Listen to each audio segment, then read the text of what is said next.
the end of a century that saw 2 world wars, Europe ushered in their new common currency, the euro, amid a flurry of excitement and optimism. But as talks swirl of a possible Greek exit ahead of Sunday's referendum, many are wondering, where did it all go wrong?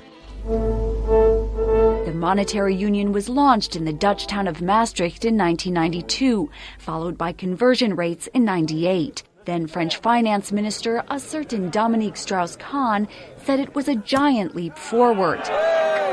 I'm really convinced that this 31st of December 98 will appear as a historical day where the euro has been launched and where a wonderful step forwards in the building of Europe has been achieved.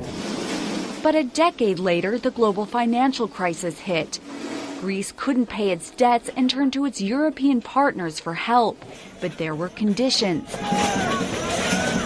And many protesters took to the streets to voice their growing anger against austerity. Then French President Nicolas Sarkozy warned of dire consequences if the euro fell apart. Elle peut tout emporter. What will remain of Europe if the euro disappears? What will remain of Europe if its economic heart collapses? Nothing. Rien. Eurozone leaders bailed out Greece for a second time in 2012. Years later, Athens stands at a crossroads. This week, it defaulted on a 1.6 billion euro debt to the IMF, shuttered its banks, and began rationing cash. Now Greece's leftist Prime Minister, Alexis Tsipras, is leaving it up to the public to decide whether to accept international creditors' tough bailout conditions or risk becoming the first country to leave the Eurozone.